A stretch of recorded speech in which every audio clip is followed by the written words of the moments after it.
I wanted to just talk about something that's do a series review. I normally don't do these type of videos on this channel, but for those of you who might be into watching series, might have watched some series this weekend. So for the past 7 days, I've been watching the series Interview with a Vampire. Um, and let me just say, I just kept rolling my eyes through the whole movie, and at some point, I was like, they gotta be kidding me, right? Now, before I even get into that, this is not a cheap shot at LGBTQ. You know, today you can't say you don't like nothing created by LGBTQ or you are homophobe. If I was homophobe, I wouldn't have watched the series. My dislike for that series will be explained. It was nonsense, it was hogwash, and it was disgusting, creatively disgusting. And I'm offended by it as a gifted writer. I found the writing of that script of that series a big disappointment. And I was really shocked that that series is so celebrated. It just lets me know that people are like celebrating stuff all because it's trending, or because it's a certain group, rather than the actual quality. I feel like that series have now set the standards of um, lower standards in creativity and writing in the minority groups, and I feel like that's working against minority groups. That's not a benefit to for people to accept such low skill set, creative energy in the minority group. So I was disappointed.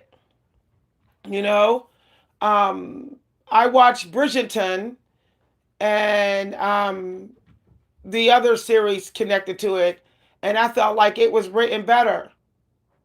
And I'm like, okay, we have this minority group here, and this is the writing. This is what the group has or whatever. Y'all, I really didn't expect too many people to click on this video because a lot of people they're scared to speak their mind about that series, Interview with a Vampire. The reason why I'm talking about this is because people like people are focusing too much on other stuff and not what's happening to the creative world. The creative world is going in a dumpster. American creativity is turning to pure crap. And nobody is seeing this happening. Okay? Um, like people are acting like it's not happening.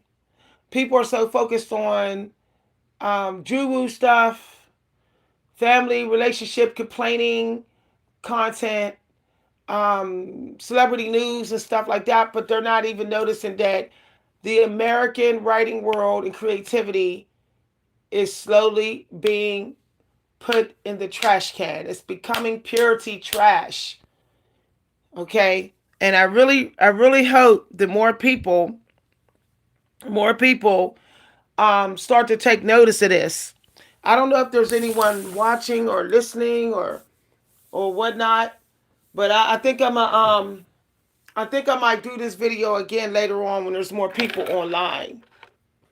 Now, and I know there's people who's going to come for me because they think they're going to assume that what I'm saying about this series is homophobic stuff when it's not.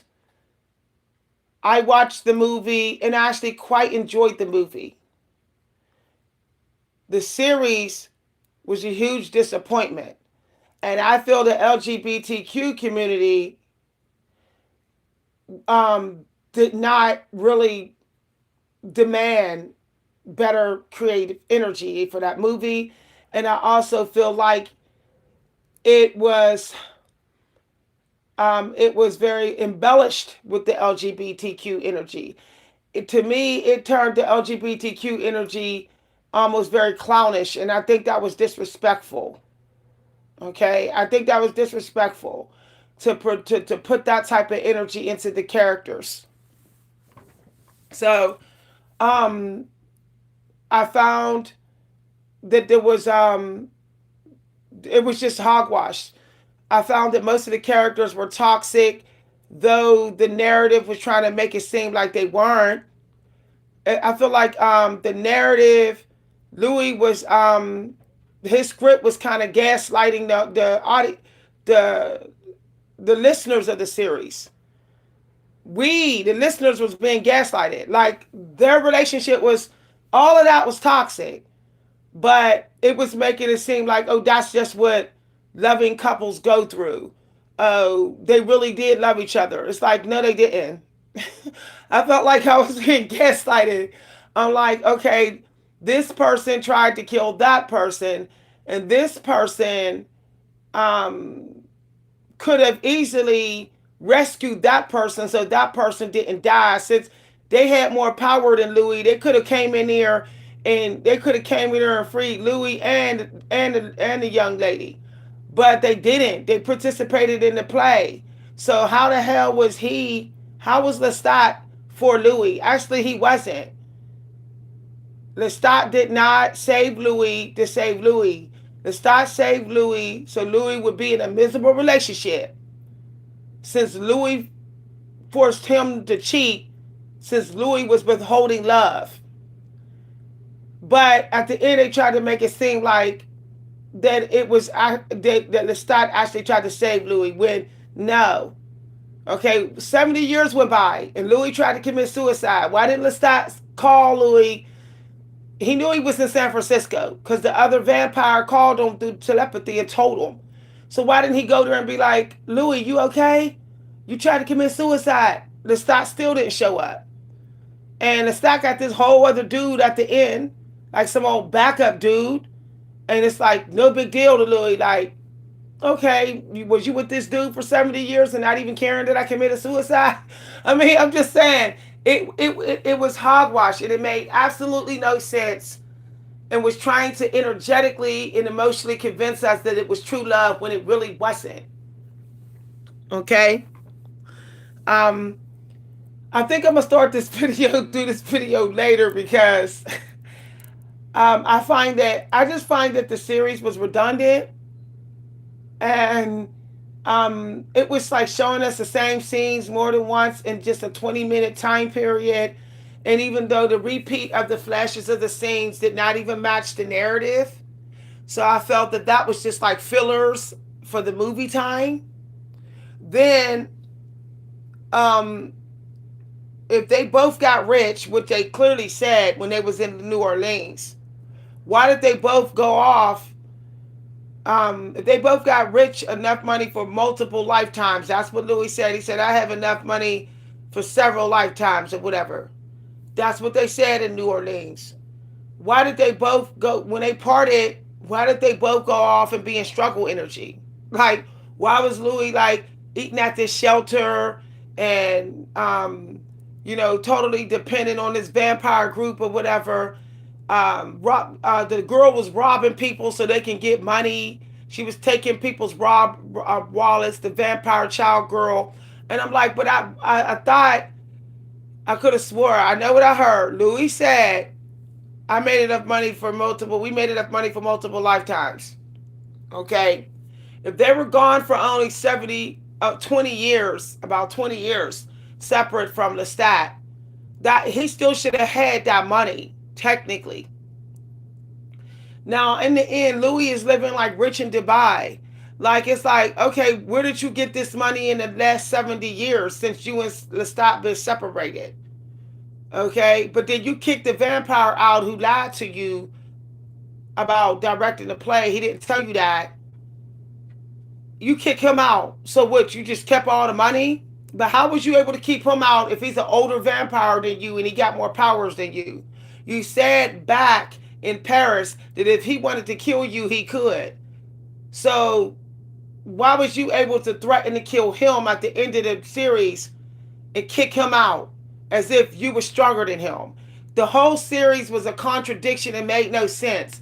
Whoever wrote the script forgot about things that was said earlier in the narrative. But what was interesting about that is that they tried to kind of justify confusing us and not making sense and contradicting us, contradicting the narrative. They tried to justify it by saying Louis' memory might not be that good. Meanwhile, back at the ranch, there was people who confirmed the memories. Okay, there was the director's play. There was a vampire who survived the burning of the building. There was Lestat.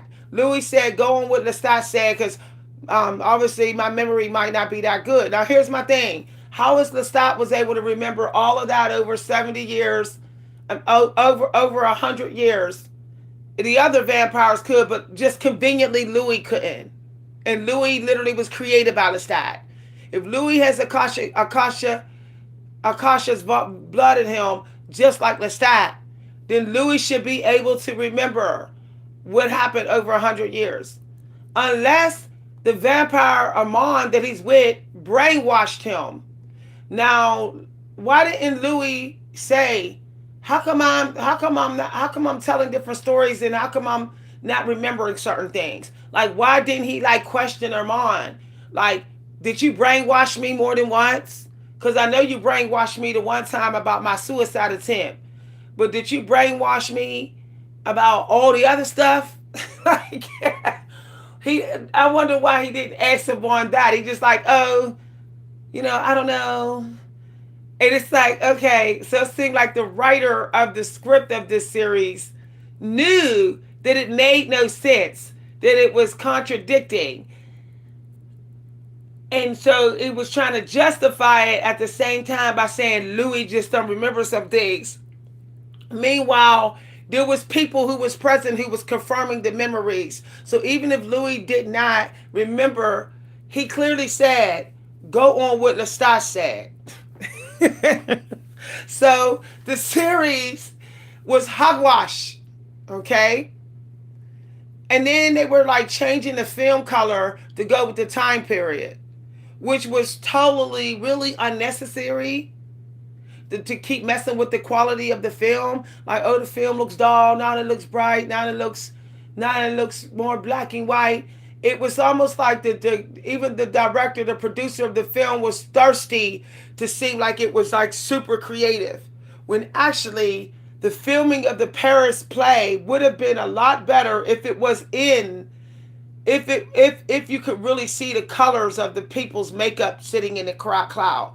Like, they had on clownish makeup, but we could not even see what color the makeup was. So I feel like that was going against Paris being a colorful, artistic place. Just because the videotaping then wasn't as brightly colored, don't mean that they should have held it from us, the audience. We still needed to see the costumes. So I felt like it was a big disappointment. I'm gonna do a part 2 to this video, because it's something I felt like talking about this morning. Something different. A lot of people wake up and they just want Drew content, but I think we need to look at the fact how the creative world, even the film world, is starting to mess around with our minds. For example, the reviews of this series said, I think her name was Anne, the writer of the series, said that she wrote all her characters gay, but meanwhile, vampires don't see it. They don't define anything as gay or straight or gay or heterosexual. So if that's the case, okay, there should have been more heterosexual activity in that series. There was all those vampires, okay, but it's like 90% of them was homosexual. That would not make any sense. Since the vampire community does not box themselves in with homosexuality. They sleep with whoever they want to sleep with. They sleep with anybody they feel like it. It's about passion.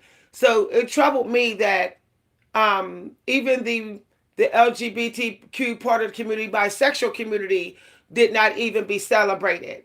Even though vampires can be bisexual since they don't box themselves in to homosexuality. But yet, the series did that, which went against the vampire nature. So I felt like it was trying to appeal to more homosexuality, even though it didn't even appeal to the historical the fiction historical documents of vampire life. Um, and I don't remember the movie being just like so 90% homosexual. I don't remember that either with Brad Pitt and Tom Cruise. So I felt like also there was embellishments of sexuality. Okay, it was almost like the sexuality was put in anywhere it could fit in, like squeezed in moments that it really didn't need to be in there, even in conversation. Okay, there was the constant feeding of you're this. He's amazing. He's fascinating. I love him. He was my all. He was the most handsome. That it was constant feeding, even in the even in the narrative parts that really didn't need that. It was almost like trying to get anyone that may not be homosexual to see that there's plenty of love and tenderness in the LGBT homosexual community. It was like trying to convince us rather than let the narrative of the relationship just be a natural thing to occur. The writing of the narrative seemed mechanical. For example, like being redundant mechanical, where Lestat was saying why he threw Louis from the sky. Okay, he broke Louis or whatever. At the play, he said why, but we know why. Like we knew why. Like said, that monologue wasn't necessary. We actually knew why because we knew they had turned against him and poisoned him, and Louis was withholding love from him, and it was making him bitter. So we did not need Lestat to give us the monologue. Okay, it was a very long-winded monologue, him going on and on how he threw Louis, broke him, and how that's why he cheated and all this other stuff because Louis was behind. We all knew that. It was like trying to have a play within a play within a play within a play, and at the beginning of it all, we saw all the play already. We saw everything. We saw the main part of the play. So it was no different. It was unnecessary to keep embellishing. It was a lot of embellishment, and I felt like the series could have actually been a one season series. They could have did that entire season in maybe 8 videos. So I felt like they was just trying to rack in extra money through another season, through part two, through becoming very redundant. But these are things that amateur writers don't see. See, or people who don't write. They, or people that is just so hell bent on just the fact that the LGBTQ has some celebration in there. They was so focused on that rather than the actual quality of the narrative. Okay. And here's another thing that got me is that each one of those characters was dominating a certain emotion. And I'm like, okay, that's kind of weird because if they were all human before, shouldn't they have more than one emotion? Like Louis was like real depressed most of the time and gloomy and sad and feeling trapped, and then that was his primary emotion. Lestat, oh, he's arrogant and cocky and all about himself. It was, to me, it was glamorizing one emotional nature to each person. I feel like the writer of the script got lazy. Okay, I feel like only at the end it's like, oh, see everybody, Lestat do have other emotion. He can be sad. It's like you just put me through 16 videos, 2 seasons to finally tell me that Lestat feels another type of emotion. See, it was just like trying to me, the characters started to be unlovable because their one main emotion was like pushed in our face so much that we got sick of seeing it. I got sick of seeing it. I got sick of Louis' whiny nature. I got sick of Lestat's cocky uptight nature. I got sick of Lestat also switching from in mid dialogue talking to Louis, he would switch from masculine to feminine, and that got me confused because Louis doesn't do that. So I'm like, okay, I understand that Lestat's bisexual, but why are we saying bisexual when vampires don't define bisexual? It's all lust to them. So why would we put bisexual personality nature, the stereotypical? Why would we put that in the style? Switching from masculine, feminine in a 5 minute conversation where he's flipping his hair, he's doing feminine gestures with his body, and then 30 seconds later he's stiff like a masculine guy. To me, it was like emotional manipulation of the gender energy just to hold the attention in that scene to substitute for the lack of quality of the narrative. Y'all, I really need to do reviews. So I felt like I was falling in love with Lestat, but I started to not like Lestat because he didn't have no layers. He didn't have no layers. And they were trying to portray him as a narcissist, like he don't have no debt. But then all of a sudden it's like, oh, he's not a narcissist. See, the last few videos, I'm like, see, that's manipulation of the writer. The writer was manipulating me. So I felt like, no. Um, I felt like they should have introduced more than one layer of each character sooner in the series because I almost turned it off. I almost did not watch the part 2. But I had to convince myself, like I was like, give it a chance. Maybe it'll recover. To me, it did not recover from such embellishment. Okay. I also felt like the child vampire girl, I felt like she was like also the stereotypical raging teenager. I'm like, see, that's cliche. That is cliche.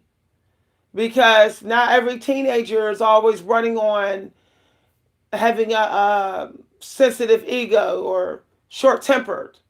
So I felt like it was like cliche writing going on there. I felt like they could have gave her a more sensitive side as well because she is a female vampire.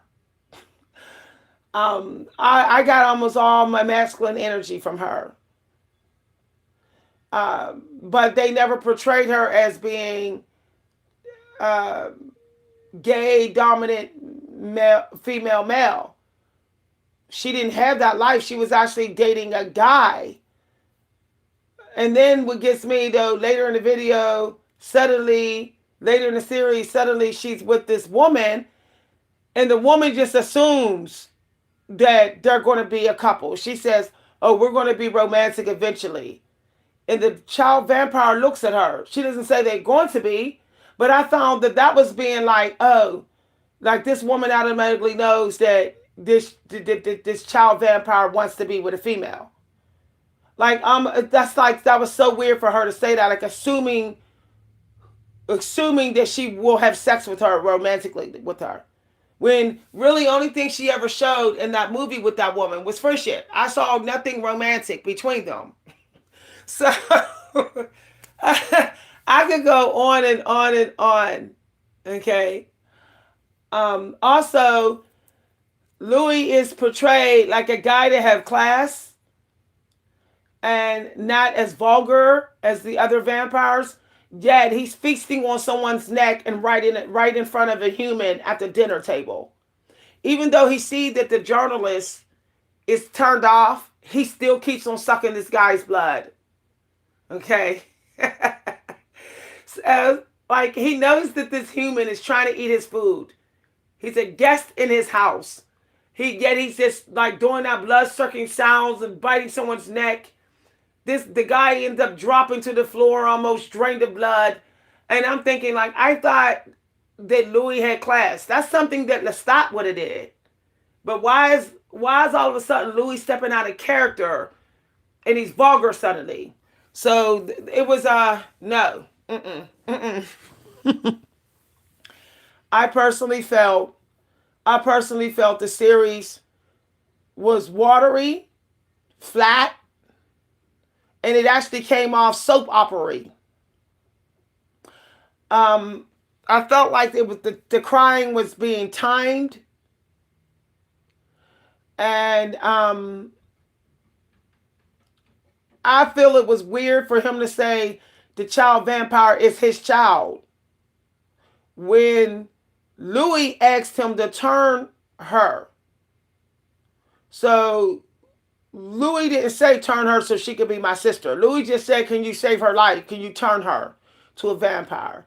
But then out of nowhere, later in the movie, it's like later in the series, it's like, "Oh, this is Louis' sister." I'm like, "Okay, this is getting weird." I mean, how come the Vampire Coven in the last part of the series didn't say we're all brothers and sisters? They said we are a coven. I found it weird that Lestat would choose to save Louis over his so-called emotional energy for the vampire girl being like a child. He says she looked at me like she was looking at to her father, and he's crying like, "Oh, like I have feelings like this is my child." Louis said, "You let your child burn." Okay. The fact that he chose to save you over the youngest child vampire, you still think Lestat loves you? You still think Lestat's a good person? Frankly, I find that Louis is insecure and a people pleaser, codependent. But yeah, that's not how they was treating him. They was trying to portray Louis at the end of them as just foolish and not knowing any better. And then at the end, like, oh, he knows better. He was more aware than everybody else. Meanwhile, no, he wasn't, because he still went to go see Lestat in the last video, dismissing the fact that he chose to save him instead of the child vampire. I mean, if Lestat had Akasha's blood and Marcel's blood in him, he could have actually did that same brain trick for all three of the vampires who was on trial. If he was able to control the minds of everybody in there and not collapse and pass out, and he just keeps sitting there all cool, he could have did that at least for Claudia. He could have controlled their minds for Claudia and Louis. As a matter of fact, he could have controlled even the minds of the judges. There's no limit to whose mind he can control. Why didn't he just control them? See, that's why I said it's like it was holes in the narrative. Okay, he could have easily controlled the judge's mind. He was the most powerful vampire in there. He's the oldest vampire in the room. So why did he have to only control the audience? Lestat is over 500 years, was already over 500 years old or something when he met Louis or whatever. So here's this vampire sitting there with all the vampire powers anybody could imagine. And he doesn't even control the judge so that the final ruling be both of those vampires go free. Hogwash.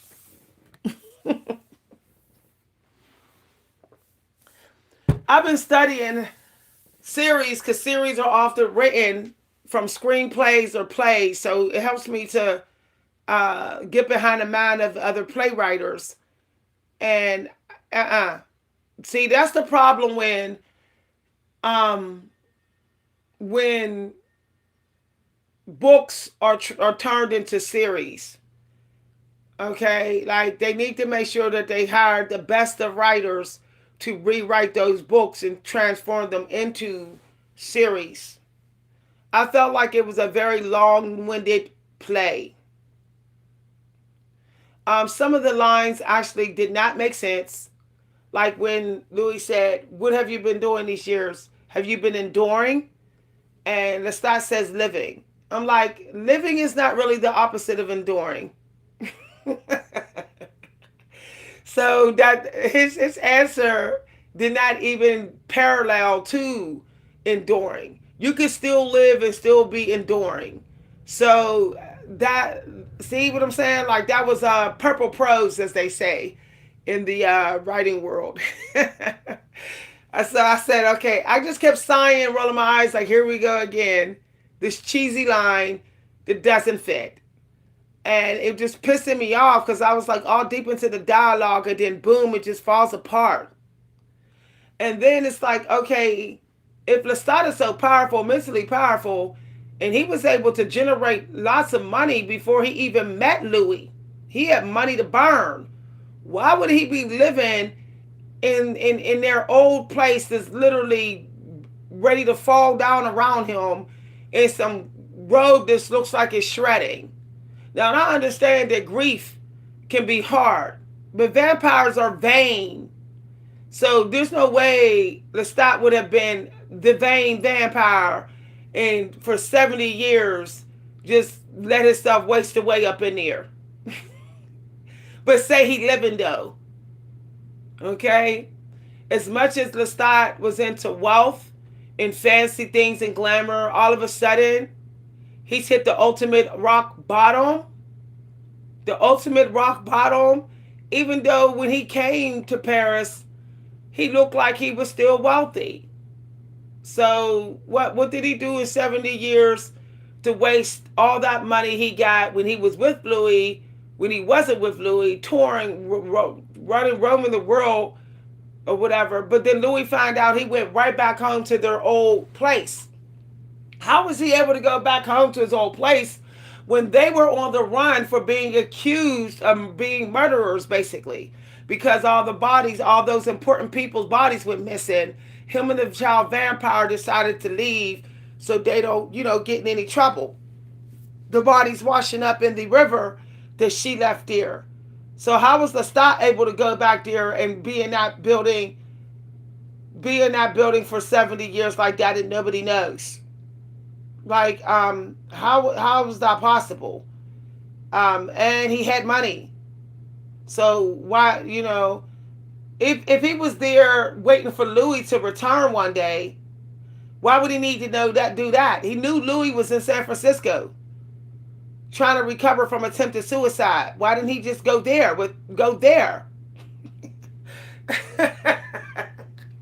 Y'all, I was like, this is such hogwash. Uh, and then when Louis said, you gave me a gift and turned me into a vampire, I thank you. I'm like, first of all, it wasn't gifted. It was forced upon you. You wasn't dying when he turned you. And you basically just had your first sexual affair with him, which was a threesome. So he turned you to a vampire doing a threesome. Forced it upon you when you weren't even sick, dying, nothing. And you see that as a gift. No. No. Okay, I think they're trying to keep portraying Louis as naive. And it's like, how long can you portray this vampire as naive when he's at least 100 years old? He got 100 years of experience in life. When is he not going to be naive?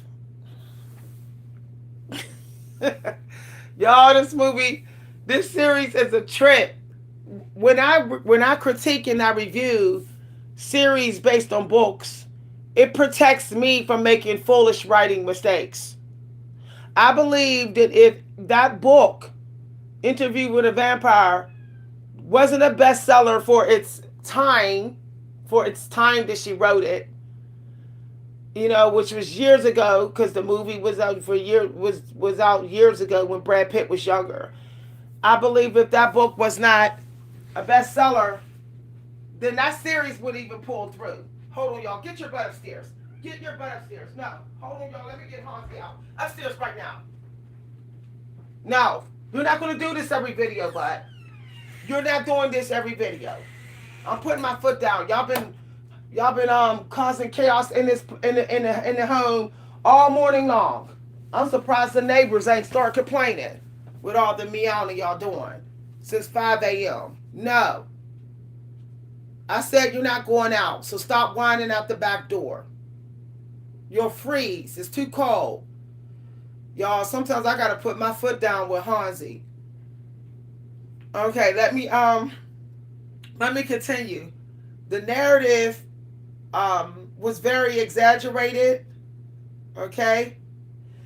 Um the things that the star said did not even support his arrogant demeanor. Um there was only one thing that might have supported it, like when he decided to kill the one human, all because of a tiny little slight. But other than that, he wasn't really speaking things that said he was arrogant. Even when he said that the one singer couldn't sing well, he showed them that he couldn't through using the piano. He showed the guy that he couldn't sing on key. So I don't consider that arrogant, but they tried to say he was arrogant. Yeah, Lestat was a trained vocalist, and he had been singing for many years longer than that human, and he could play the piano.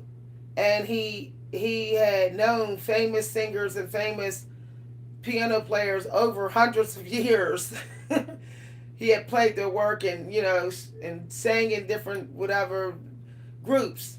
So I don't think what he did was arrogant, but they kept trying to find a way to support his arrogant, naturally arrogant body frame and way of standing. But I think they were trying too hard to give confirmation that he was also feminine through flipping of the hair and moving his body feminine.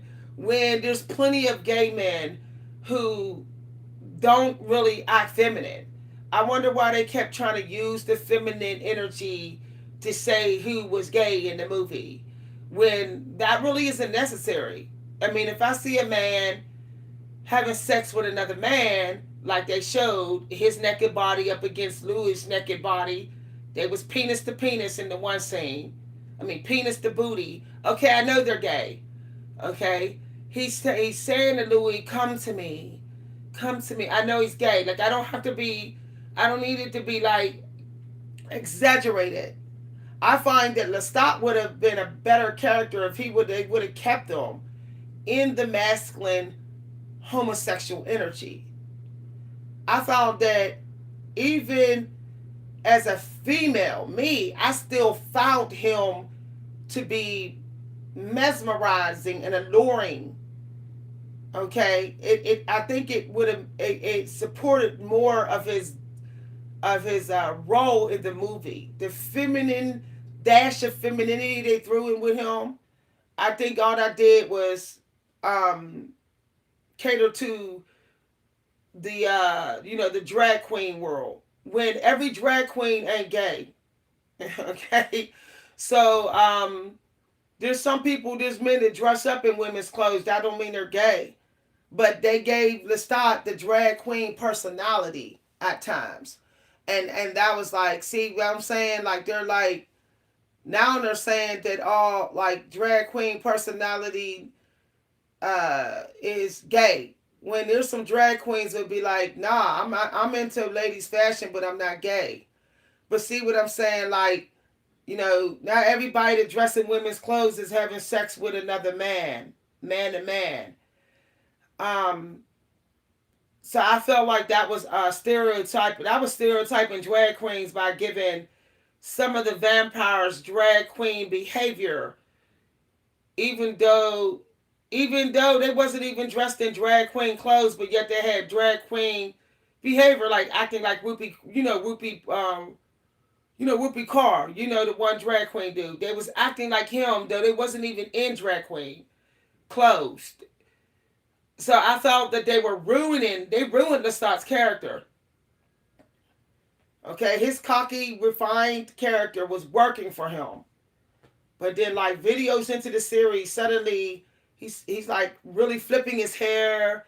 He's he got a he's the way he's moving his body. I'm like, see, they're ruining his character. Actually, I like the feminine side of Louis early in the series when Louis seemed more fragile and feminine. But I feel like they were competing. Like Louis' femininity was competing with Lestat's little feminine side, and it was like becoming confusion. Like they kept switching personalities. Like Louis masculine, now he's feminine. He's feminine, now he's masculine, and it was like no, okay. They each had a character gender energy that was working for him. Now all this switcheroo is messing up the dialogue.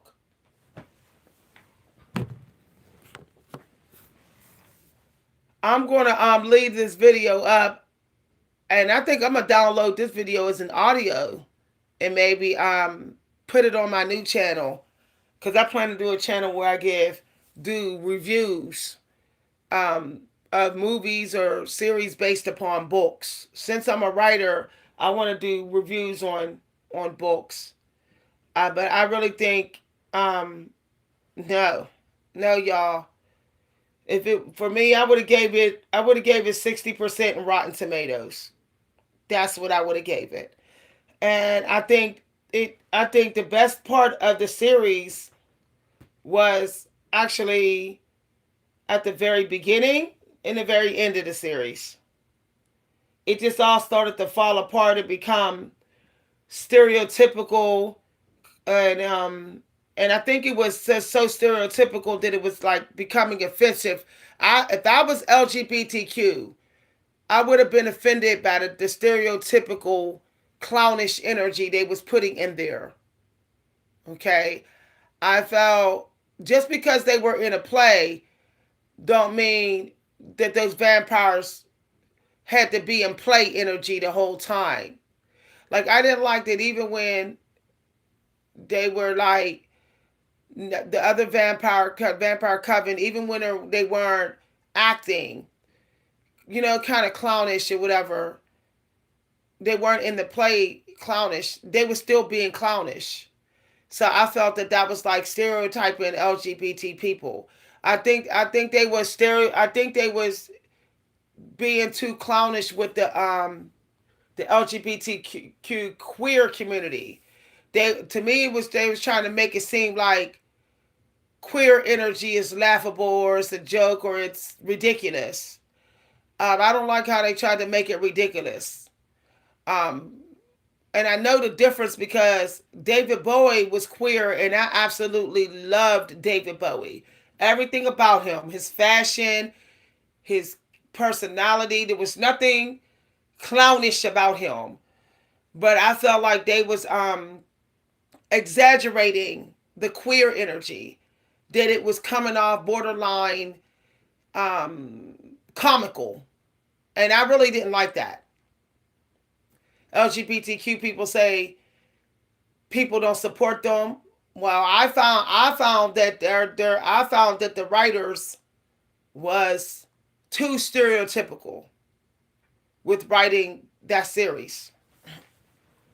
And that's just how I felt. I mean, the whole exaggerated unnecessary clown makeup on the one guy, like what he wasn't a clown in the play. Like why does he have all that makeup all the way around his eyes, identical to a clown? Identical. Why is he making clown face expressions close up on the camera like that? He literally has a face that literally looks like it, like the clown It, and they gave him a clowny face. And I'm like, but there's nothing in the play. This guy's never even don't even got a role in the play. He's in the audience. But it's like, oh, they wanted to show like here's the queer in the movie, but I'm like, no, that's not queer. That's actually you're mocking them. You're low key insulting queer people. Like they have a sense of unique style, not the usual clowny old school Paris clowny energy.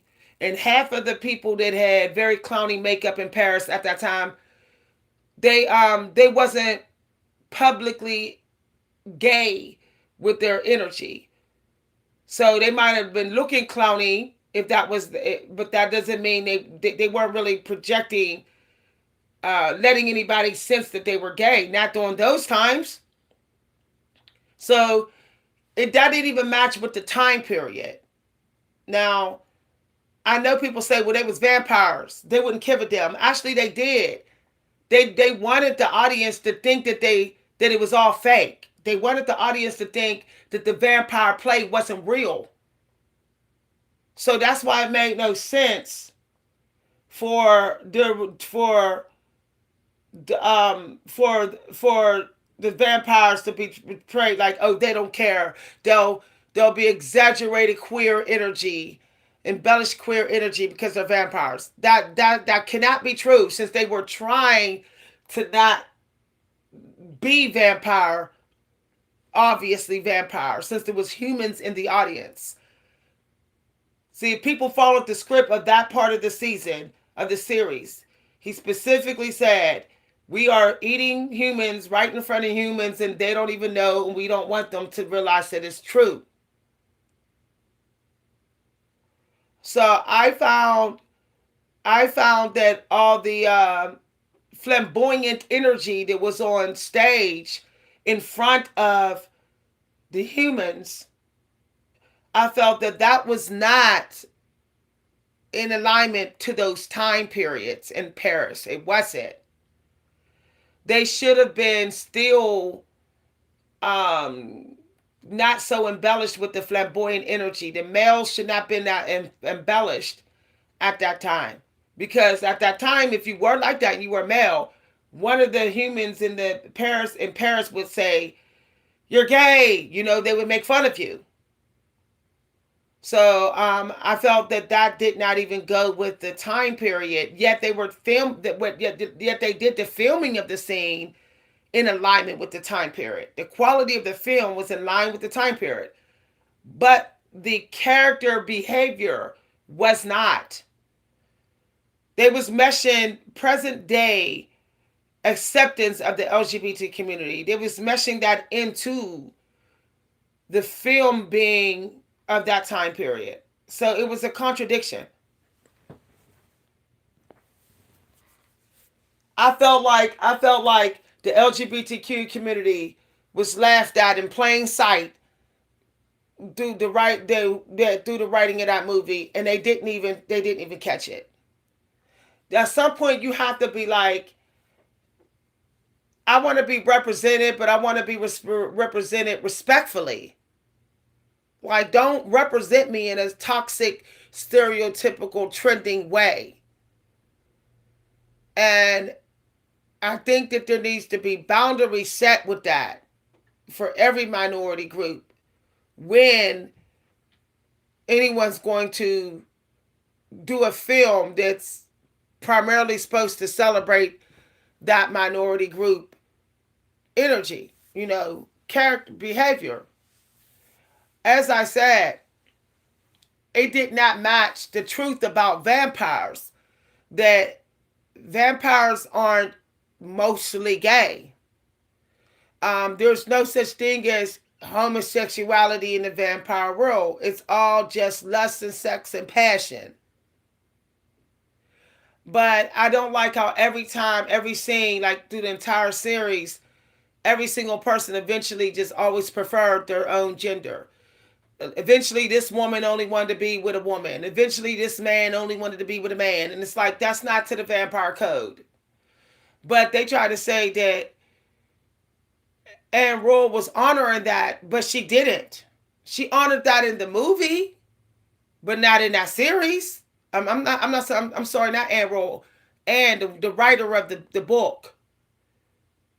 People say, some people say she writes all her vampires as gay. And then the other group of people that know her writing say, no, that's not what she's trying to do. And I'm saying, actually, that is what she's trying to do, because I didn't see anything different. I seen maybe 5% heterosexual and 5% bisexual in that movie. 5%. So to me, I feel like all the other LGBTQ groups, they got cheated on that movie, on that series. They got cheated out. And if they wanted the support of heterosexual people, then they should not have had such a low percentage of it in the series, being as though still the heterosexual community is the majority. So if the heterosexual people are the majority, that means more of us is actually watching TV. So to have such a low percentage, very low percentage of heterosexual energy in there was just harming the success of that series. There are heterosexual people who do not mind and not even bothered by gay queer activity in movies or films. But to have such a low percentage in a fantasy type film about vampires, it's not, to me, it was like kind of like rubbing it in the face of heterosexual people, like, ha ha, this is a good story. This is a good thing with the vampire. Yeah, no, you want to watch this vampire series, but ha ha ha, you're not represented. I felt like it was maybe trying to get even with the heterosexual people, like the writers were, or something. I don't know, but I know that um Twilight had Twilight had some heterosexual in here. Now Twilight could have had some homosexual energy in there. She could have wrote that. She should have wrote that in more queer in there.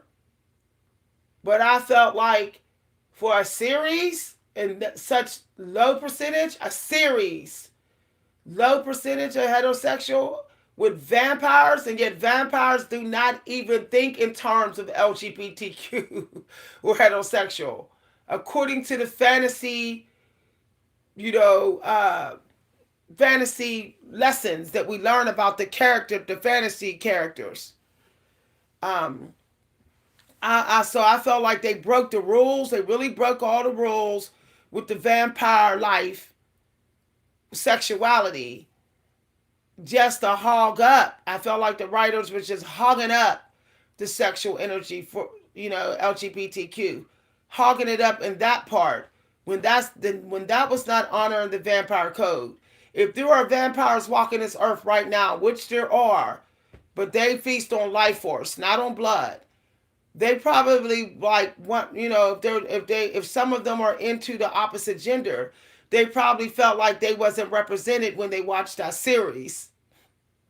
So if I was a vampire walking this earth right now and I was feasting on life force, if I joined the vampire community that purposely get around humans and suck their energy, because that's what the vampires of today do, and I watched that series, I would feel like they was trying to control my sexuality.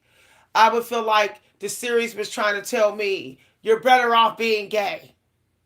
And I would have been like, okay, I want to have sex with whoever I want to sex with because I'm a vampire. uh,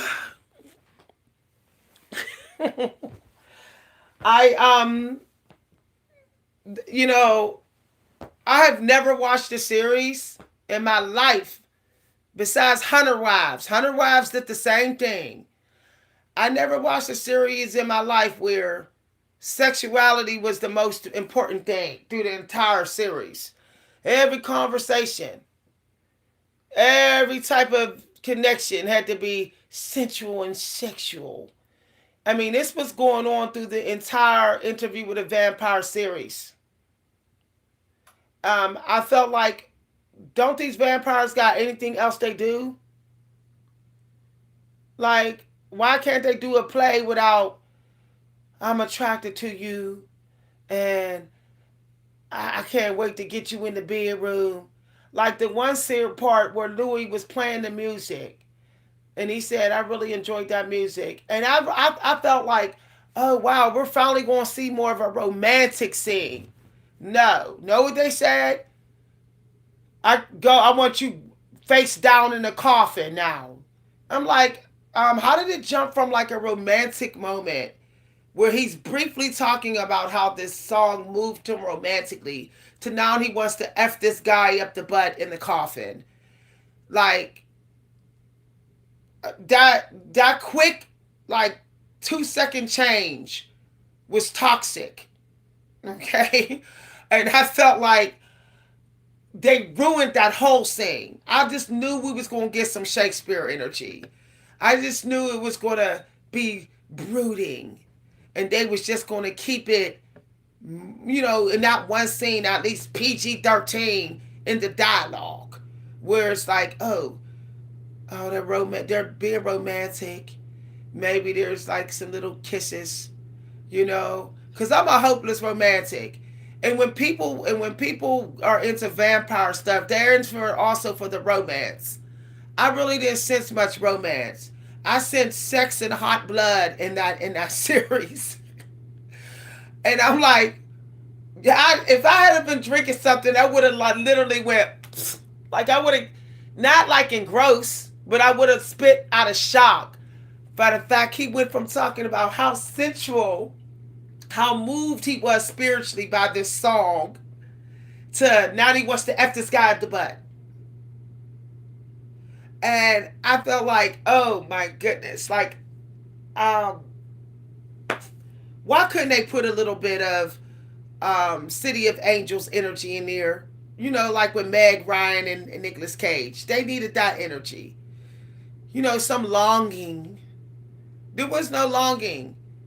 It was like rush to the sex. And I'm like, I thought that vampires can be dark and deep and brooding. Where is the brooding? I don't see any brooding. I see just like low key horny vampires. Y'all, I'm just saying. How many times did we have to hear that somebody had sex?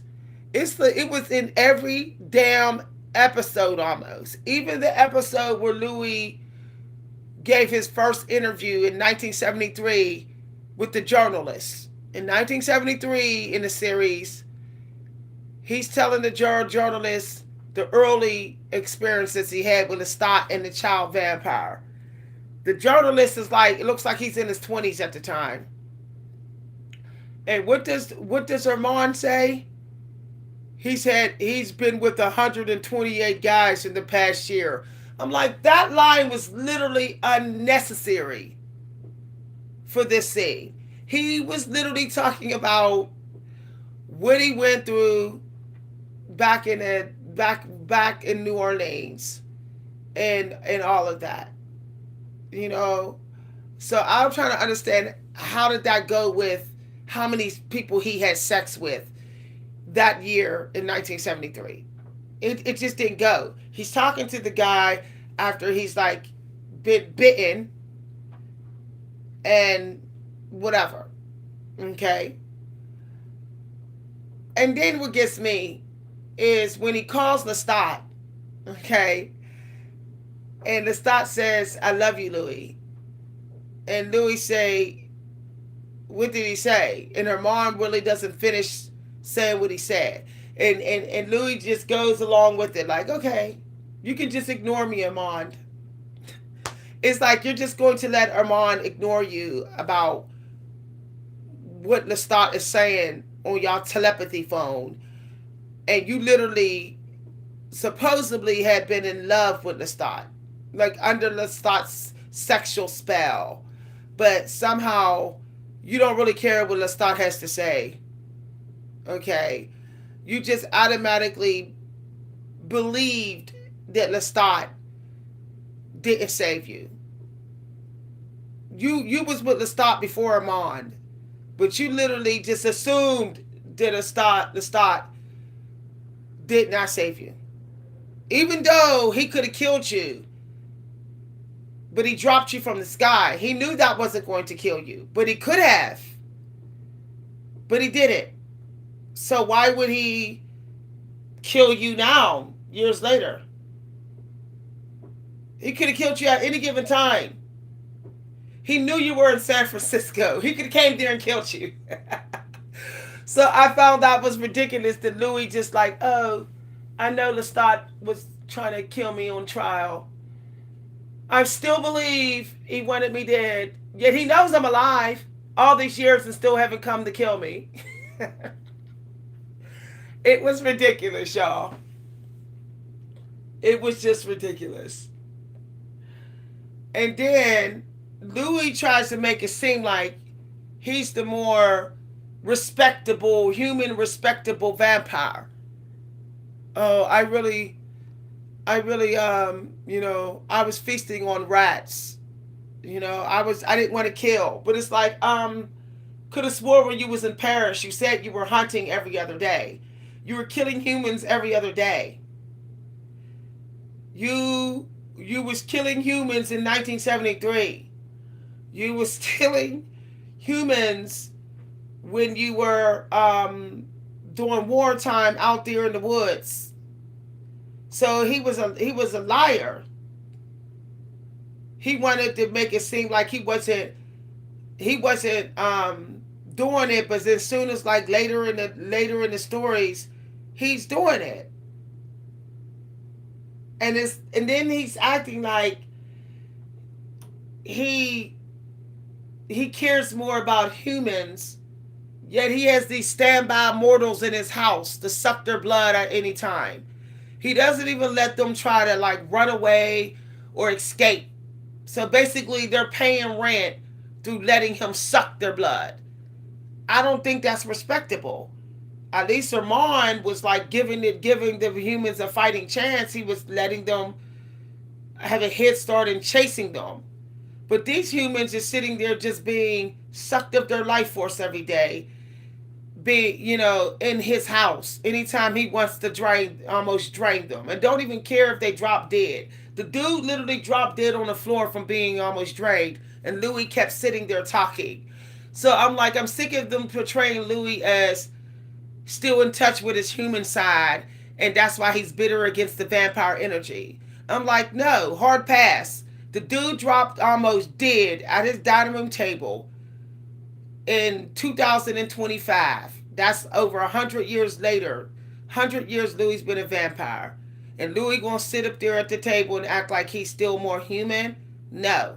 100 years later, he let somebody almost drop dead at his dining room table after he almost drank them. He didn't even check to see if they were okay. No. He was a hypocrite. They were all hypocrites.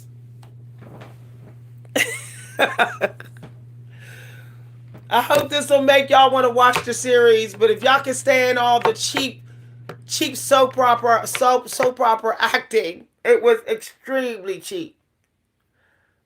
Bridgerton started to get soap opera-y. I had to stop watching it.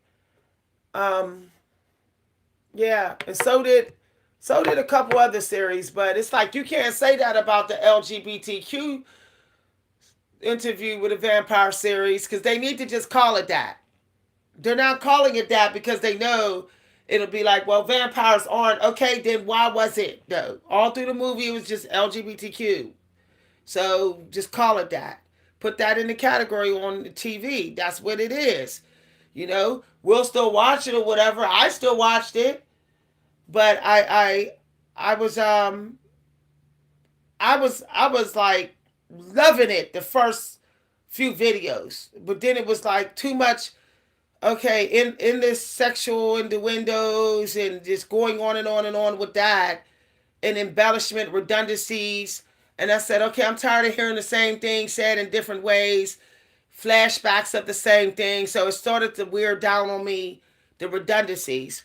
But other than that, I really thought if they would not been as redundant, if the characters had layers, if they honored the vampire's true sexual nature, even the dark and brooding romantic where it didn't always lead to sex. If they would have did that, that series would have been like 100% excellent. It would have at least been 90% in my book, 90% tomatoes. Also, if they would not have been, if the narrative wouldn't have been nonsense, like um not making no sense as to why, Lestat knew where he was, didn't come for him. Yet meanwhile back at the ranch for years he couldn't let Louis go. He even showed up at the play where Louis was on trial. He literally kept showing up in Louis's life, and then out of nowhere for 70 years he's he's suddenly broke out of nowhere, yet he had millions and millions of dollars. And he could use his vampire money, vampire telepathy to get money. He could trick anybody out of money, but he's sitting there living in poverty. That didn't make no sense. Didn't make no sense. The strongest vampire, most powerful vampire there is reduced to nothing. Oh, they're trying to exaggerate it. Oh, because his child died? That wasn't his child. They just threw that in there. Just because a vampire turns a vampire don't mean it's their child. First of all, he didn't even really treat her like his child. He actually kept telling Louis that we shouldn't have did this. This was wrong. I didn't see very father-child relationship with him and the child vampire, the young vampire. I didn't see that. If anything, Louis was more of her dad. But they kept saying Louis was the brother. No, Louis was acting like her dad through that whole series. So see, it was very contradictory. It didn't make any sense. All right, y'all. Um, I can't wait to get some writing done today. It literally made me it's gonna make me check my work now to see if I slipped up and had redundancies. But I'm not really a redundant writer. Now, when I first started writing, yeah, I was embellished and redundant and pretentious. But I'm not like that now. But I had a mentor. Also, it was pretentious. Like, you could guess, like, what this vampire is going to be like. I didn't like that. Like, it was too predictable. When you saw a certain vampire, you was like, oh, yeah, they going to be, according to their makeup, they going to be flamboyant. And then they were. I'm like, see, no, that's pretentious. you know? No, no, no. There was no element surprise with the character nature of each character. You could pretty much guess how they were going to be.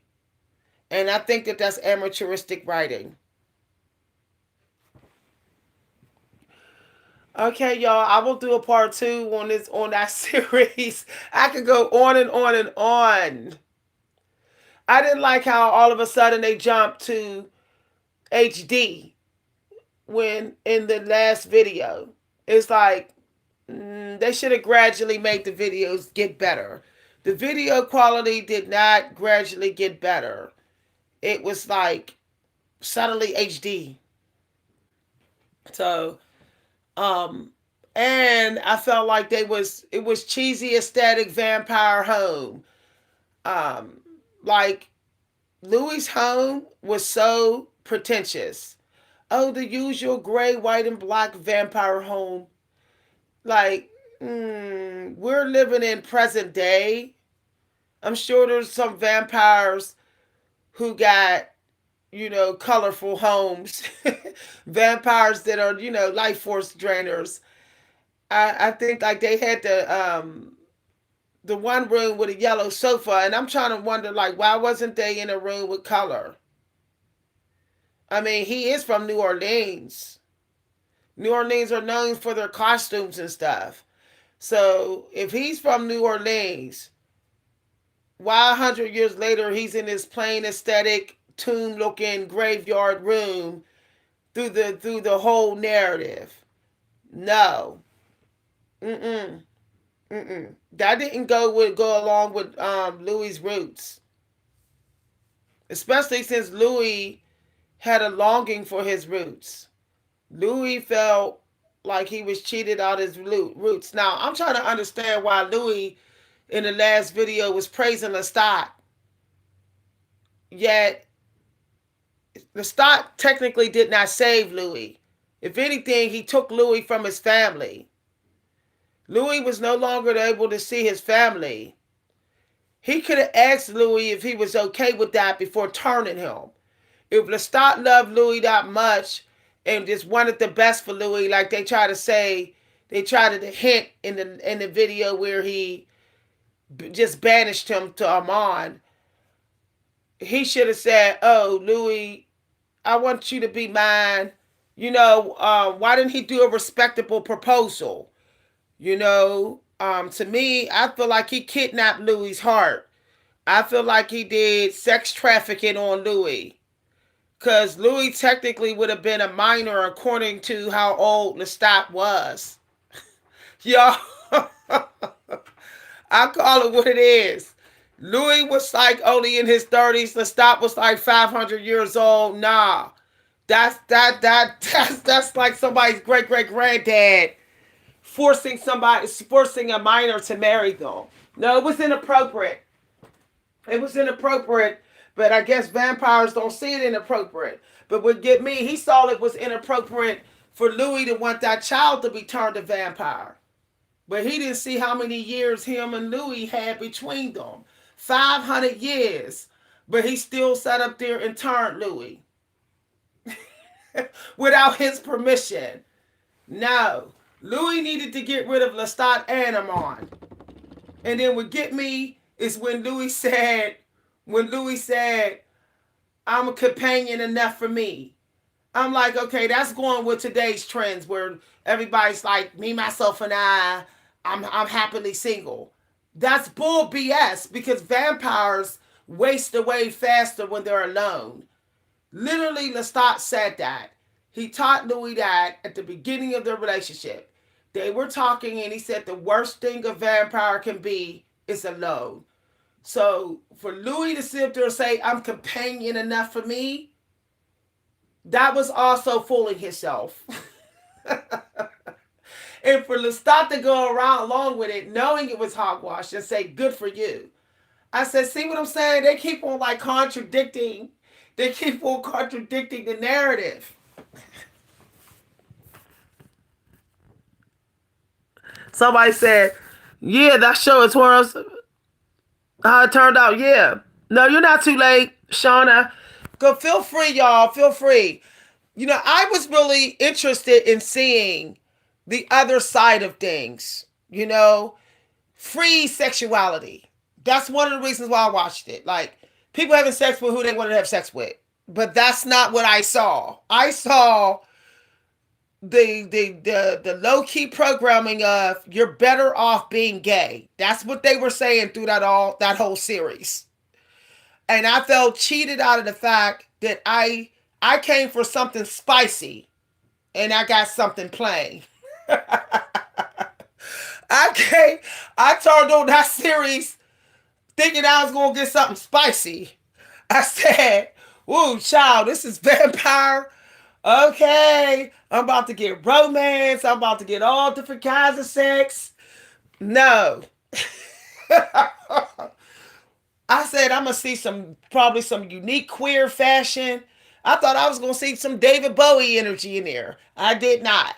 I saw men with the exact same makeup on as the guy from Stephen King's It. I said, how dare they try to use that as queer energy? I said, and I can't believe queer people are like not offended by that.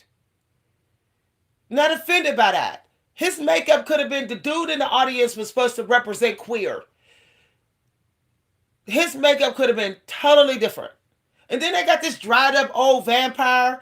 Oh, see, he's queer. And I'm like, he actually didn't look queer. His makeup was horrible. I don't know what they did with that dried up old vampire leading the play. No. There was nothing unique about his hair color. Dude, he had nothing really unique about his fashion. All he had was eyeliner on. Queer people are more than eyeliner. Like, I've seen queer people have unbelievable, unique fashion. I didn't see that in here. You would think it would have been in here, being as though they were in Paris. Y'all. Then, this is what really got me. He was able to burn everybody in their coffins. Yet, Earlier in the movie, they was able to talk to each other with the coffins down. If y'all remember earlier in the series, Claudia was able to talk to Lou back and forth in the coffins. They was able to wake each other up. Okay, when they told her time to get up or whatever. Now you mean to tell me why was all of a sudden Louis was able to make all that noise he wanted in that coven with a bunch of vampires in their coffin and say, oh, when a vampire settled in his coffin, bombs could go off and it won't wake them up. I said that's a bunch of BS because y'all was waking each other up with talking in the coffins earlier in the series. That literally caught me off guard that they changed what coffins can do and cannot do. That was contradictory. Yeah, I can't watch the third season because I really thought I was gonna get sugar and spice up in there. I just knew I was gonna see some passion brooding romance, because some dark dancing. I thought I was at least gonna see more like tango dancing. I mean, they was tangoing at that time. Vampires in the tango. I didn't see that. I seen a momentarily 5-second waltz between Lestat and Louis, and would get me is that they were both once again dressed like men, and so I'm like, okay, wait a minute. I thought y'all was representing the bisexual community too. I thought Louis, as you were saying, is bisexual. So why is at some point Louis Louis in feminine attire? But you got the queer people looking embellished queer. You got you got the you got the female vampires. They even looked it rough. They was all rough and tough on the bicycles, and there was nothing feminine about them feminine vampires. And we never knew what sexuality they had. They were just kind of like trying to, it was like they was just the affirmative action female vampires in the coven, just so that the movie producer don't get in trouble for not adding any vampires that could be heterosexual. But they never showed any heterosexual nature. That we were never told whether those two vampire girls on those bikes was heterosexual. Heterosexual. If anything, they seemed still lesbian. And I'm like, okay, but where's the lesbian activity? And I'm like, all right, okay, but where is the vampire coven sexuality? Vampires normally will have huge sexual parties. That didn't go on. Then I'm like, okay, but somebody got to be heterosexual in here. Heterosexual is the majority. So this is baloney. Baloney. It was majority in Paris during them times. Even if people was in the closet, publicly it was still the majority. So I'm like, no, no, there should have been some heterosexual energy in that play. I wonder why all the humans in that play was looking at all that flamboyant, queer, embellished queer energy, and they didn't even seem to notice that there was no heterosexual energy in the play. No, that's not even believable. That's not even believable. Not even in fantasy movies would that be believable.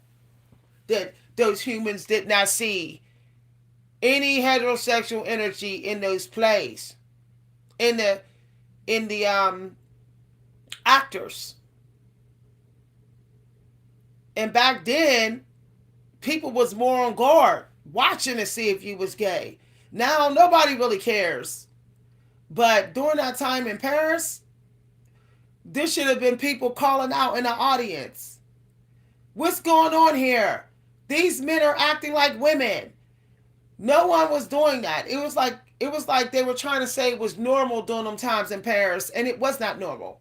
It was not normal to be flamboyant, publicly flamboyant male. I mean, I wish they would have added a little bit they tried to make it seem like it was real, but they wasn't adding much reality in there. Okay, it wasn't even honoring the reality of the fantasy reality.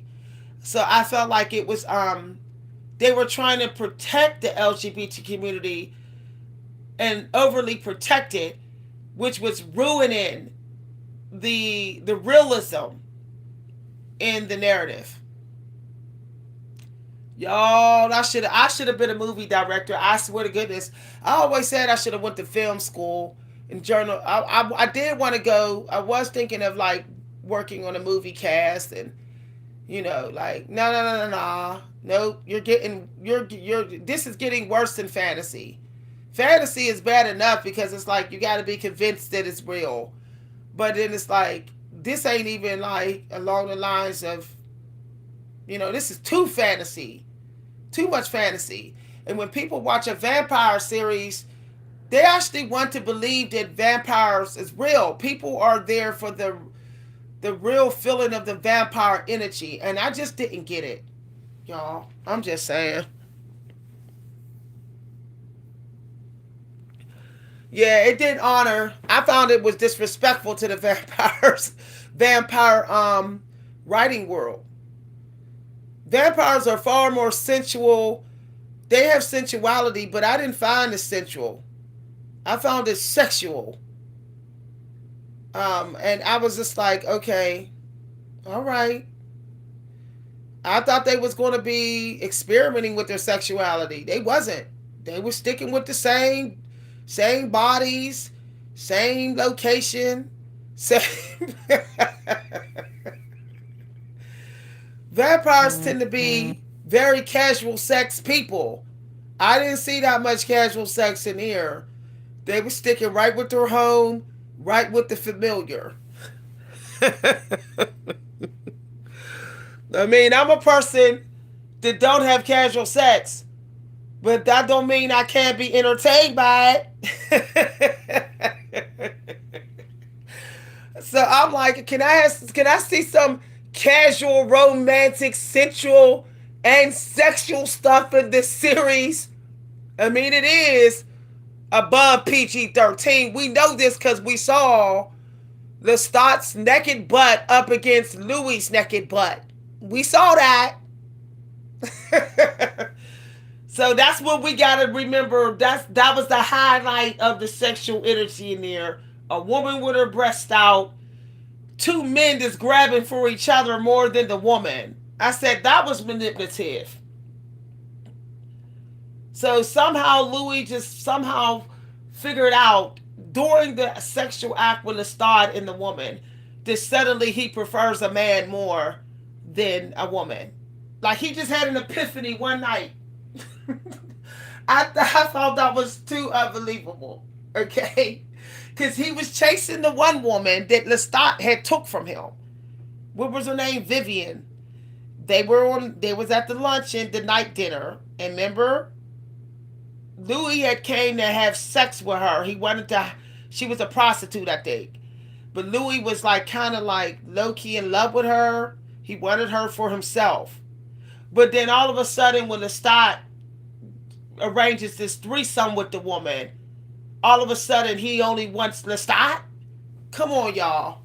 Come on, y'all. I feel like it was going into sometimes you don't know you gay until you be with somebody and then you know you gay. To me, that was going with the stereotype of um people can be gay and not know it. Like no, see, I don't like that type of stuff thrown in a vampire movie since they don't even see that as that.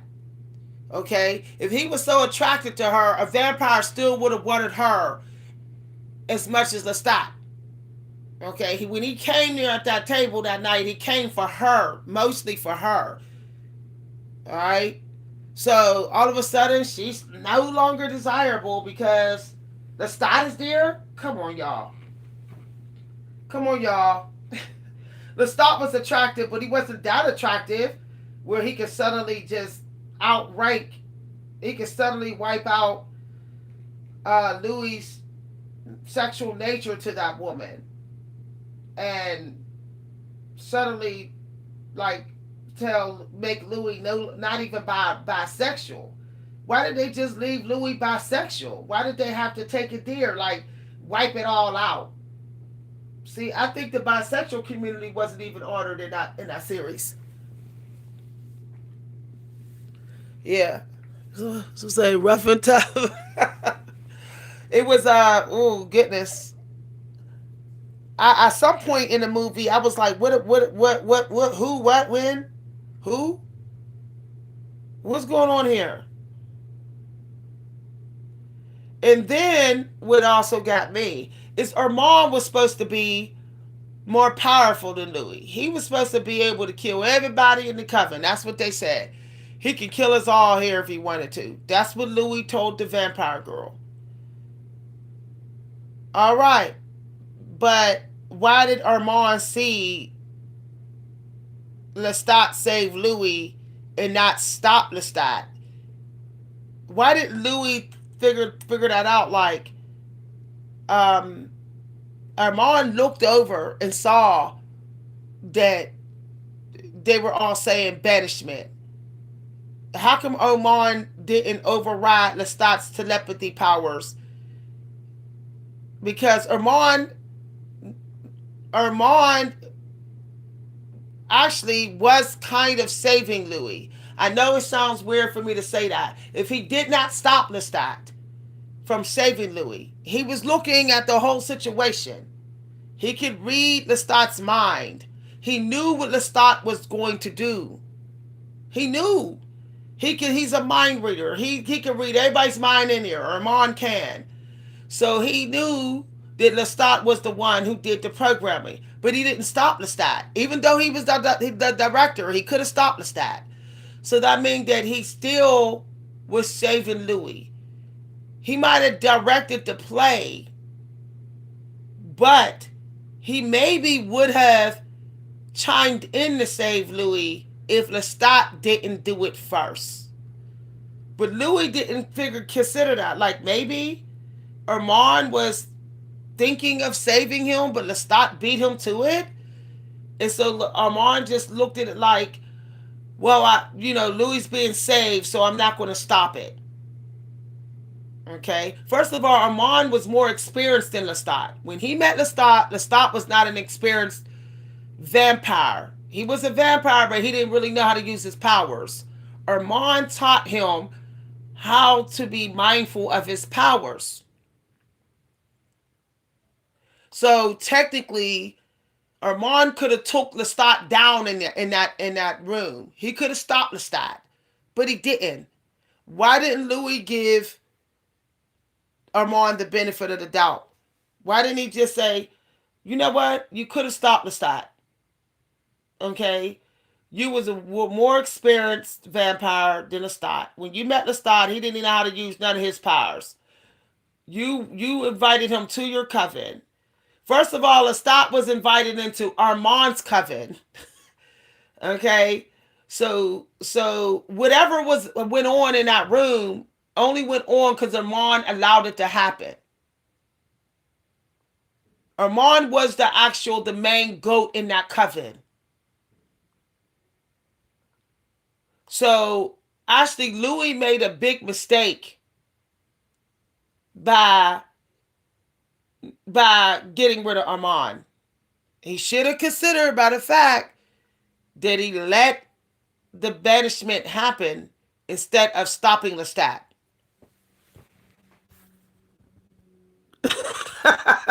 It was all over the place. It was. It was, y'all. But you can't say this. And the only reason why I'm going on and on, because I really, really, really, really wanted this to be good, y'all. I was so excited. I had my chips and dip, y'all. If only y'all knew, because I really liked the movie. I think the movie actually was better than the series. And I was like, ooh, I can't wait to watch the series. And I said, it's going downhill. It's like the fifth episode and going downhill. I was like, oh my goodness. I said, it's like, phew. And then here's what get me. Louis said they could still die. How was they able to stay there during a hurricane and survive? Like, first of all, why didn't Louis take Lestat with him? Louis is saying he's going to be single, so he just left Lestat in that rundown, literally hurricane house. What'd he do? Like leave and say, Lestat, fend for yourself here, or whatever. Lestat literally got Louis rich. Louis wouldn't even been rich without Lestat. And Louis gonna sit up there and just like roll on Lestat and go back to his fancy Dubai penthouse and leave Lestat all broken down and raggedy. Like what? I think the first thing Louis would have said was, "Oh my God, this is how you've been living." Like, you know what?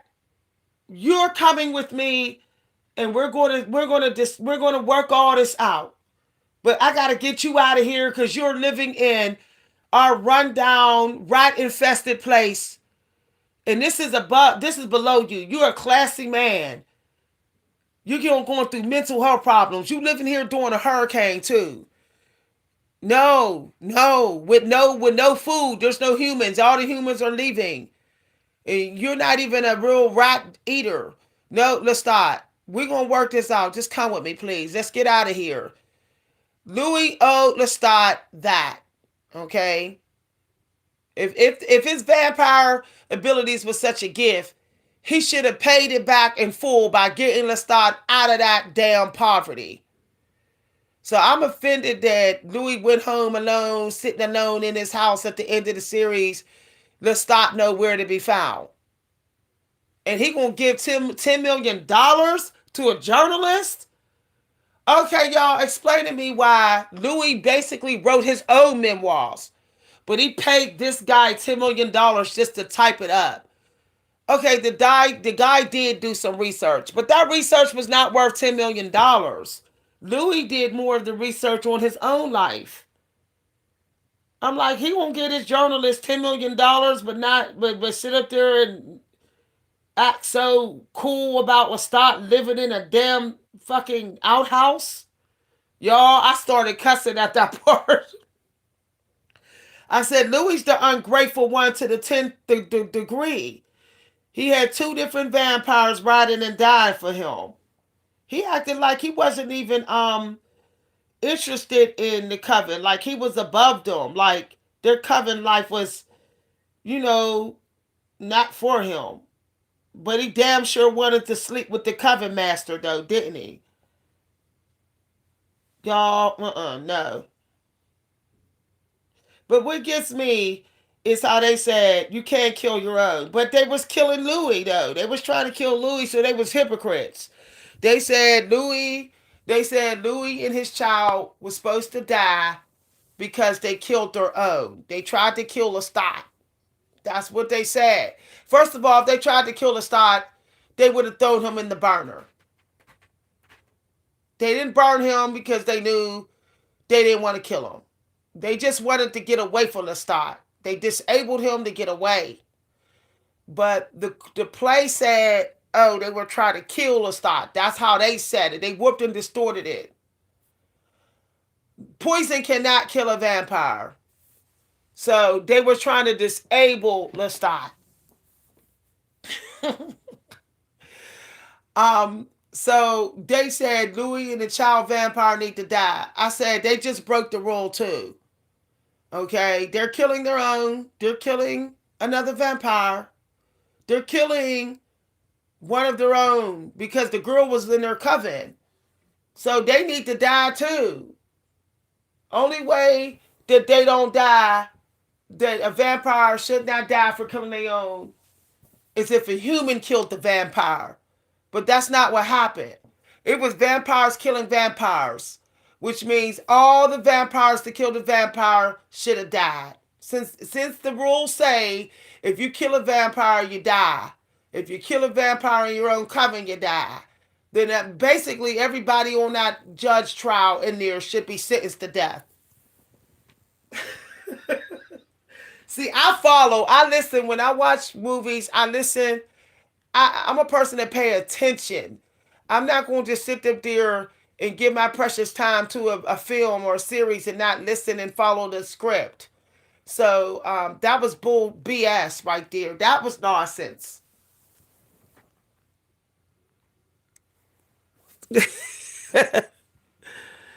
So it was going. It started going downhill. It started going downhill soon as Lestat started sleeping with that side chick, and she wasn't even all that. Lestat could have had any damn woman, and he picked that woman who looked like she was already going on 50. No, no.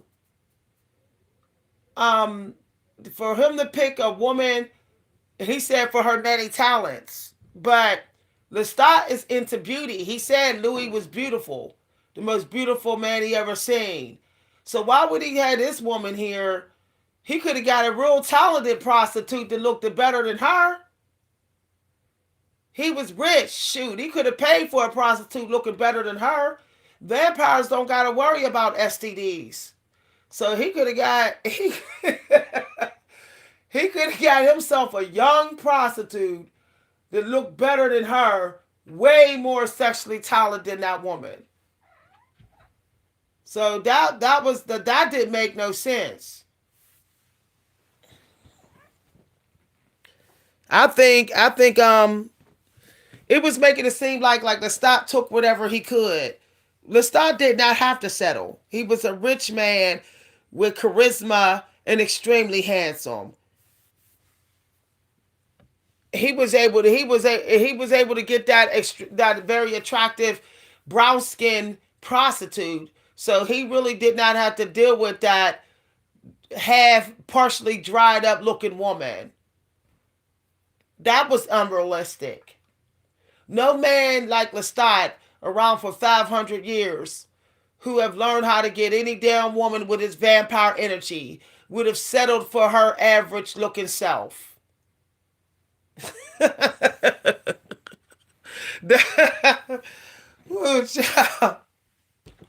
And then what was all this? Armand's the love of my life. He's telling Lestat and he's telling the journalist, but yet he was sleeping with 128 guys in 1 year. Armand told the journalist in 1973, Louis has been with 128 guys in the past year. I'm like, okay, so how was Armand the love of his life? Okay, I'm trying to understand that. I'm trying to understand that. And this that and then Lestat said he don't want to share, but yet he told Louis he could sleep with who he want to. See, it was contradictory. One moment they saying they don't share partners. Next moment they saying um the partner is sleeping with other people. And it's like they ain't saying nothing. They ain't like cussing their partners out. Like woo. Armand didn't want to stop with Louis. It was obvious. But Armand can sit up there and know that Louis is sleeping with 128 guys in 1 year and he's cool with that? No. No. I'm going to do a part two of this video probably eventually as I like to think about the storyline, but it was falling apart badly. Um, how come Louis just kept being like obviously rich and nobody else? I mean, every vampire walking this earth should be rich if they're old as Louis and Lestat and Armand. How come Louis was able to put Armand out? I'm trying to understand that. Like, Armand is older, more powerful, and been around longer than Louis, and they probably got that Dubai apartment and that money together. So I'm trying to understand. And why was it just Louis' story? Like, why was it? Why did it go from like about him and Lestat to now it's like him and Amon? It just no. They made it like Lestat and Louis was the feature relationship. Yet there was a big chunk in the series where Lestat wasn't even in the series. Like they kept trying to like make him like a ghost. That was kind of cheesy. Like, but here's my thing: how do he know he was imagining Lestat? Lestat has powers. That could have been Lestat the whole damn time when he was out there in the woods with the child vampire. How do he know that Lestat was not projecting himself there? See what I'm saying? Here's another problem. Here's one of the main problems I had with the series is that it's a known fact that vampires get different powers. Why did the only vampires that had different powers, it was according to the age. They made it was ageist in the vampire power community. I found it ageist. Like all the old vampires can do this and that, and all the ones they turn can't. That's bullcrap. Because according to what we learned about vampires is that they all could randomly get different powers that another vampire don't have. So I'm trying to wonder why Louis didn't have a power that Armand didn't have. Why only Armand had a power that Louis didn't have. Armand and Louis is from two different vampires in two different time periods. So Louis still should have had a power that Armand didn't have. Y'all, total BS. Like in Twilight, where each one of those vampires, they all had a certain power. Like one vampire could go real fast, another vampire could read minds. But in this series, Louis had the most mediocre power compared to everybody else's. And that would be impossible since Lestat has the blood of Akasha in him. So technically, Louis should have some powers from Akasha since Lestat turned Louis. I kept saying the same powers over and over again. Speed, mind reading. Speed, mind reading. I'm like, they kept showing they got fire in their hand, but it's like, they all seem to be able to do fire. Like, ain't nobody special. None of the younger vampires are special in any kind of way. No, unbelievable. See, I gave an honest critique. So can't nobody sit up there and say, oh, she picking on LGBTQ. Technically, it wasn't supposed to be LGBTQ, not according to the vampire life. So people need to not make it supposed to be just all sex, period. Sex is sex to them. And I felt cornered. I felt boxed in. I didn't get the spice I thought it was going to have. I was disappointed. All right, bye everybody. I'll do a part 2. Y'all seem to like my reviews. I'm going to do another review. My next review is going to be about the movie The Substance. Yeah. Yeah. That movie it's like I found it to be one of the most covert, manipulative movies. Like it's trying to trick you to think that it has quality when it doesn't. Not much quality to The Substance. Demi Moore saved that movie. Period. That movie wouldn't have a leg to stand on without Demi Moore. That one scene with her acting like the witch in The Substance, like in witch energy, that saved the movie. If they would have took that scene out, that movie would have probably fell apart. So, all right, y'all. If y'all want to watch the series Interview with Vampire, go right ahead. But there's a lot of fake brooding, like momentary pauses, like it's brooding. But the romanticism ain't really there. The brooding romanticism is not there. It kept turning into like hot-blooded lust every single time. So it was kind of ruining the romanticism. Romanticism don't always include sex. Sometimes it's borderline, like they're going to have sex, but they don't. Why didn't they put that in there?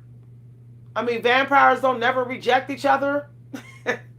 Like, I find it weird that not one vampire was like able to say not today, or they weren't making each other wait for sex. It was like I found that it was like,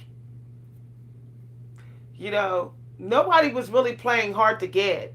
And that was kind of weird because I know that even the LGBTQ community, I know they play hard to get sometimes. So why wasn't there no playing hard to get in there?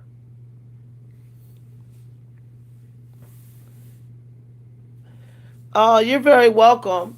I would have loved to see Louis like make Lestat chase him. Like, like have that one moment where he's like trying real hard to tell, to resist Lestat. But it was like a little tiny little moment when they had their threesome where he like pushed Lestat's arm away. Um, I felt like that wasn't really playing hard to get, like playing hard to get. I think it would have worked if he would have been like, no, I got to get out of here. And he would have just like kind of avoided Lestat for like a day or two. And then, maybe they had some, some wild feminine sex. First of all, where was the wild feminine sex other than Louis' blowjob that that went on later in the series? Where was the wild feminine sex between Lestat and Louis? They are vampires, creatures of the night. uh, I mean, they can. If anybody catch them, they can kill them. So why didn't they just like have some really wild feminine sex outside somewhere, or in their corridor of their home or something? Like, why was it like we have to be in our lair all the time? Like, to me, no. Vampires don't follow the rules. They kind of vain and think they're invincible. So why was they following public sex rules? Pretty much, you know. There was a lot of gray area with the nature of the vampire. It wasn't as celebrated.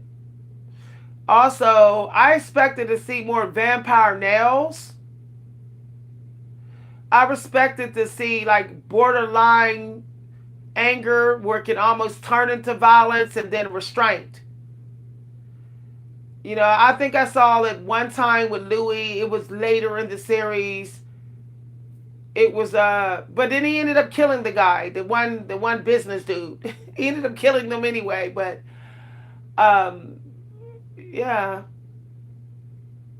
I felt like they wasn't pushing the boundaries of their vampirism and then pulling it back in, keeping us at the edge of wondering, is they ever going to kill this person? Is they ever going to have sex? We was not on the edge of our seat with that.